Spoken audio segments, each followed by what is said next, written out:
रे भौजी भंसरी वाली बहुत अच्छा। सुहाग रात दिन हम झाड़ देले ऐठल। अरे भौजी का कहले हो, पटक के पेल देले का कि हक देलू का हाल बा। आज हम फिर से बात कहले बानी तानिया झाटना तानिया झा एंड प्रमोद एंड अशोक अलबेला। तो भाई लोग आज के वीडियो इतना गार फार बा कि देखला के बाद में मन करी नू कि पटक के पेल दी। तो भाई लोगन वीडियो बना के बस एक ही मकसद बा आ एक ही मकसद रहेला आ एक ही मकसद रही आप सभी के दिल से हंसाने के लिए, ना किसी को दिल को ठेस पहुंचाने के लिए। तो वीडियो पूरा देखम आ देखला के बाद में भूल जाम। तो बिना कोनो लड़ा लहसुन के आज के वीडियो स्टार्ट करते हैं। अच्छा ये बात बा, दर्द से जात नहीं खे उठल और बैठल। अरे भौजी तहार दुख सुन के तो हम ऐसा लगता बता नू गधा के मतलब अपना सामान के जगह पर गधा के सामान पेल दे बारे ओसे तहार नू दर्द पकड़ बा। लेकिन भौजी अभी तो शादी नहीं के भल तो पेलले कौन बा का कहता रू खेल करता बेल लगा हुक देता रे। अरे भौजी भंसरी वाली तो बोले तुमको शर्म नहीं किया होते लड़की हो गए। सुनता रे भाई लोग कैसे कहतिया कि करता खेल बेल लगा हुक देता। अरे भौजी क्या चाहता रे हो पटा के चाट ली जो बना दोनों छूके फोफी फोक देता। अरे तारा बहनी के झाड़ छिलो बहुत अच्छा जोबन दोनों छू के फूंक देता। अबे भौजी गाना जौन आ रहा हूँ तौन बहन चोद बकवासे गाना होता। अब तू सुनो लोगन अब जोबन धके फूंक देता। ए भौजी सोच क्या ना कहता रू कि जोबन धके नू दूध पी के मतलब फुला देता लगा के अरे भौजी भंसरी वाली बहुत अच्छा तेल लगा के सैया बूंक देता कि हुक देता हमारा समझ ना होता। लेकिन भौजी जरूर कह दिया कि तेल लगा के सैया हुक देता और पता ना हुक देता कह दिया कि बुक देता।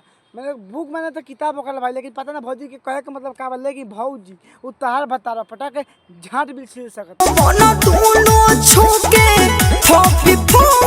ओहो अब हम बात पूरा समझ में आयल कि दोनों जवान छू के फोपी फूक देता। तो भाई लोग भौजी कहे के मतलब बा लेकिन भौजी कहे के मतलब ना चाहे हम तो भौजी कहे के मतलब बा एकदम भतार बा न भौजी के तो दोनों छू लेता और आगे के बानू उसमें थूक लगा के मतलब आगे ले होल बना के उसमें फूक देता कि कितना खाल बा और झप से नहीं और झप से जाए। तो भौजी भंसरी वाली तू जल्दी शादी कर के आ दूगो बच्चा पैदा कर ले कि तो शर्म लगी क्या कि तो ऐसे बहन जब तू कुंवार बा नू तो शर्म आते नहीं कि आ कोनो कुछ उठा के मुँह गाय तारे लगा सुअर के मुँह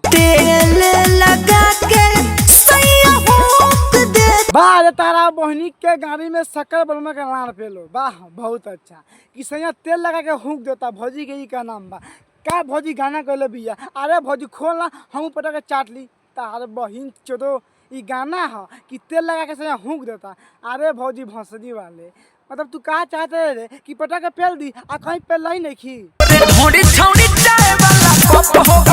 वाह रे भैया भंसरी वाला वाह बहुत अच्छा तोहर ढोई चाय वाला कप हो गल। अबे सरवा के बकचोदी सुनना मतलब ता कहे के मतलब का बा जन भौजी के ढोरी बा उ कप हो गल बा कोनो माई आ भौजी के ढोरी में चाय पी ली सार बुढ़ छुछू न इतना पेलम नु कि झाट बहक देब तार बहिन चलो तार ढोरी चाय वाला कप हो गल तार ला चटब पेले वाला गाना हो गल। तारा बहनी के प्रणाम करो वो लहंगा उठा के मतलब कैसा कैसा गाना होता यार कि तारा ढोरी चाय वाला कप हो गल। अरे भैया ऐसे में कहता नहीं कि तारा ढोरी चाटे दे तो कोनो के ढोरी चाट दी क्या कि गाना निकल बाद देवा ढोरी चाटना बा उ चाट सकता। लेकिन सर भौजी के ढोरी चाय वाला कप हो गल तो रुक हमने 4-5 गो बानी सन आओ दिन भौजी के ढोरी में चाय पियम सन वो कप बना के बड़ी मजा आई तारा बहनी के झाट छिलो।